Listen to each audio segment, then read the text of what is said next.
going on YouTube? I'm gonna do a tutorial on how I make my top and bottom rigs and what I use. I run 30-pound Trilene green. It's a 30-pound mono line, and that's what I use for my leader. I normally start out with roughly 4 feet of that. We'll cut that.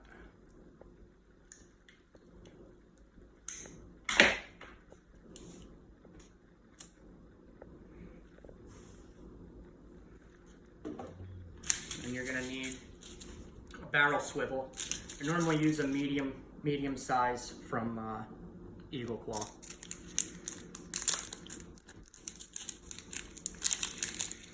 Now the knot is, all of this is up to you on what knots you want to use. Normally, with my barrel swivel, I'll either run a polymer or a 7-wrap fisherman's knot, which is what I'm going to use here. 7 times. Wet it. I'm going to take and stick it right back through your loop and pull until it cinches down.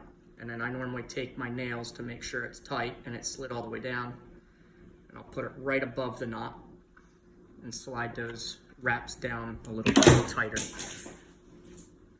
Take pliers, cut the access off. All right, the next knot is a standard 7-wrap loop knot. Basically, we'll make our loop. We take our 2 strands and twist them 6 or 7 times. Then you're going to pull the bottom through that loop. Grab it with your teeth and make sure it's all even.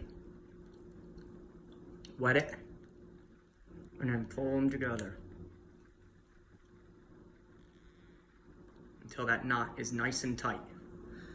So you should end up with something that looks like that.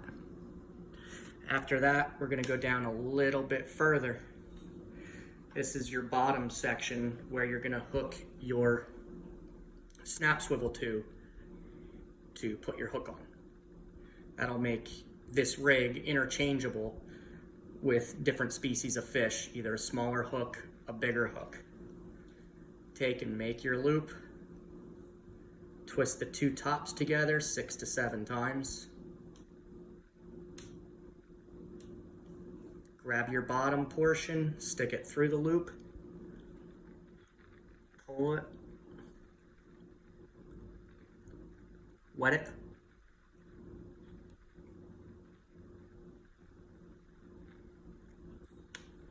and sometimes you will mess up and it won't cinch correctly. Say this one's not cinching correctly, it just pulled right out.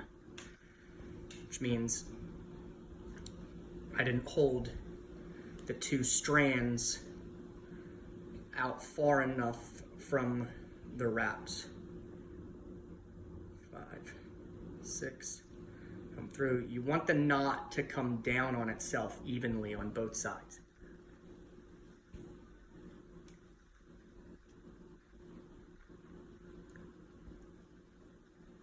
And right now, it's definitely not working with me. So we're gonna restart this. Cut our barrel swivel off. The leader's messed up now, so I'd rather just restart. The simple fact is, this is something, if this is new to you, most of you are gonna go through anyway. That's why, I look to not spend a ton of money with fishing. When you can get just about everything for a high price, you can basically get for a low price. Now, with mono leader, it comes on a bigger roll, but you get less line. And it's the same damn thing. It's monofilament. All right, I just showed you how to tie a 7-wrap fisherman's knot. Right now I'm going to show you how to tie polymer. Basically, you fold your line over, stick your loop through the eye of the barrel swivel. Take your loop and do an overhand knot. Cinch it down a little bit. And you're going to take your barrel swivel and pull it through the loop.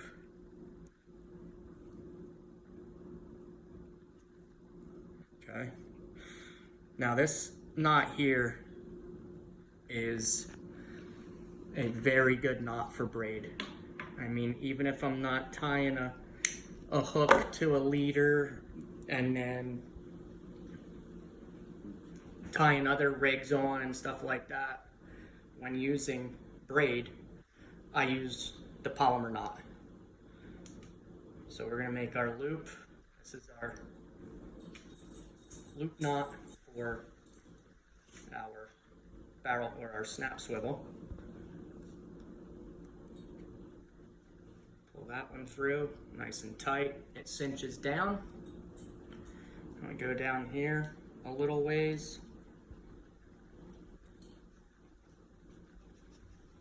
Do this, and I like to.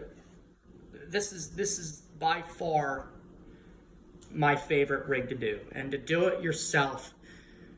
I'd say in general, for everything that I need, hooks, barrel swivels, snap swivels, leader material, I've probably spent $14, $15, and I could make, we'll just go off the pack. Doesn't say how many there is, but if there's 10 in here, that's 10 rigs that I can make. So think about how many rigs you'll buy with $10. 5? You know, it's just, it's cheaper. And this rig here works awesome off the beach. We fish the Ship Channel a lot down here. This rig is great for that. You know, I also run popping corks. I also run, you know, fake bait, which I'll show you in a second. Now, I'm using a size 7 snap swivel. And I like the ones that don't clip into themselves, if you know what I'm saying. They basically, they have a hook end clip. They're a lot stronger than, I don't have one laying around here because I really don't use them. You know, the cheapies that you squeeze and it lays inside of itself, okay? These are a lot stronger and a lot better. Now, where you put your loop knots, you're gonna take and you're gonna fold your loop, put it through the eye of the snap swivel, and then bring the snap swivel back through itself like that, and make sure your line goes up over the eye. So you end up with your barrel swivel on top, your snap swivel. This is your top hook. We're going to do the same thing to the bottom hook.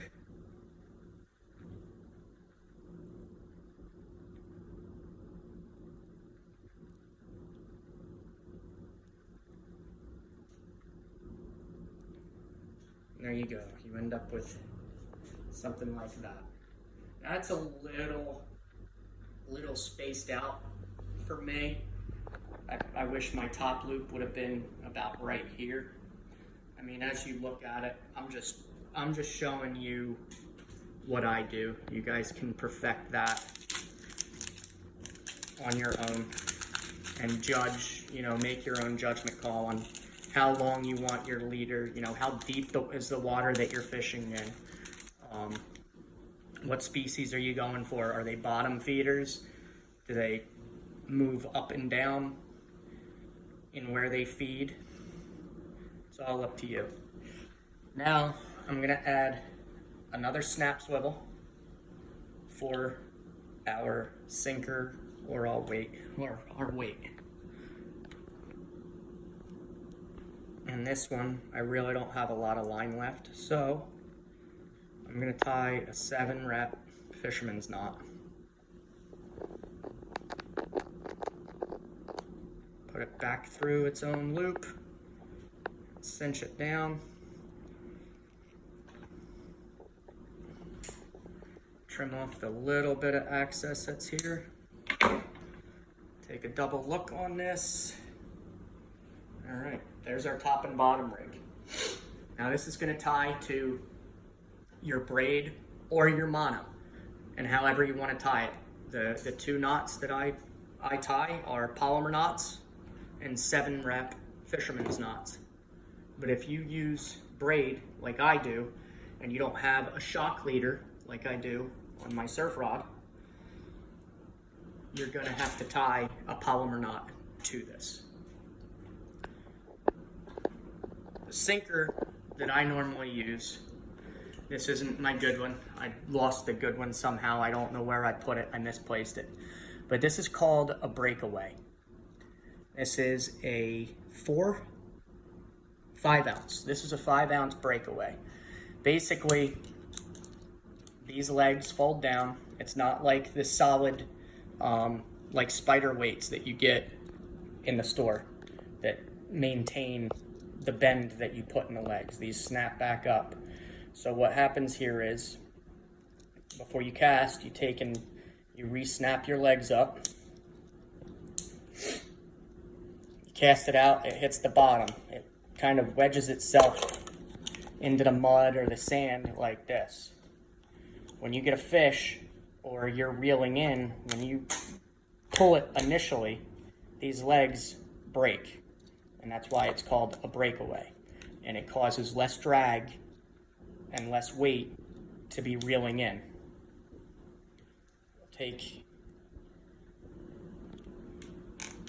And we'll get our hooks on here. Normally, depending on what species of fish I'm fishing for, I'll use a 2/0 all the way up to a 6/0 hook. These are 2s. No, these are 3s. Now, a lot of times I like to increase my chances of catching a fish. So normally, I'll take my leader and I'll put a 2/0 hook on.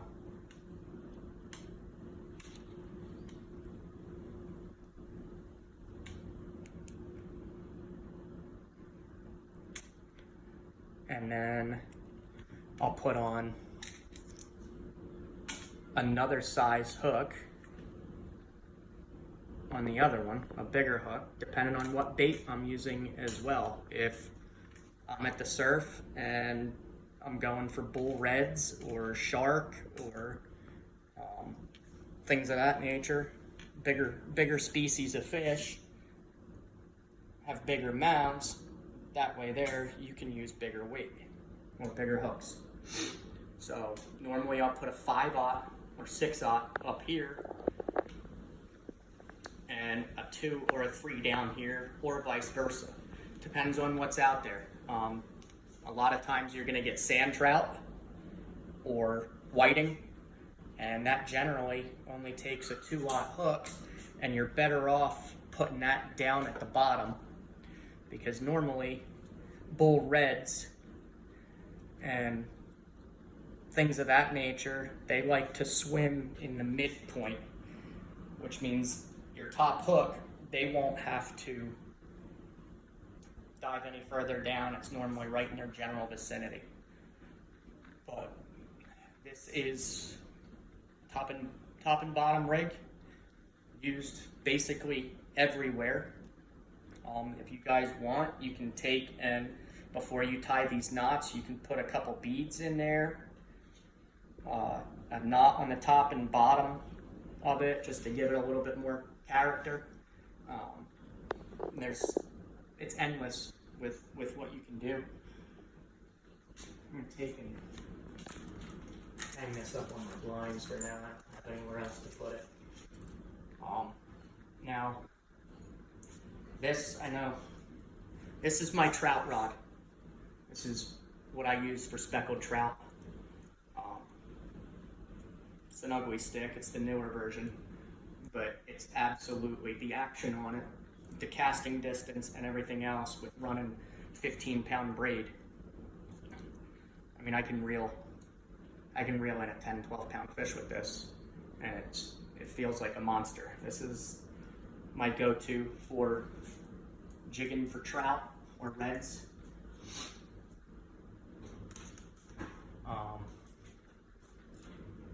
This is another bay pole that I use for the boat. I got one of my rigs on here now, and normally I use fish bites a lot, which if you're down south fishing the Gulf, I know it looks stupid, but these things kill fish. This is what, in the previous video, you saw the black drum that I caught. I caught it off of the green crab, and I caught it off an easy crab, but they're completely green. And basically, you only need a piece on your hook that big. And as long as you're in deeper water, you'll hit black drum at some point in time. Now, this is my surf rod. I have the same exact rig that I just made in the tutorial for this. It's a H2O Express that I bought at Academy. It's it's a 10 pounds or 10 foot surf rod, and it can handle 50 to 30 pounds and from 2 to 6 ounce weight. With running braid, it's a lot thinner, so you can definitely put your poundage up, or your test weight up. This is my boat rod. It's running a dial. It's a 6-foot rod, and it does great for, I mean, anything, especially red snapper. I love catching red snapper on this rod here off the boat. Basically, like I said, I like to try and keep things cheap. I have a family that I have to take care of, amongst a bunch of other things. But I hope you guys enjoyed the tutorial on how to make a top and bottom rig. If you did, please like, subscribe, and look forward to more tutorials and more fish being caught.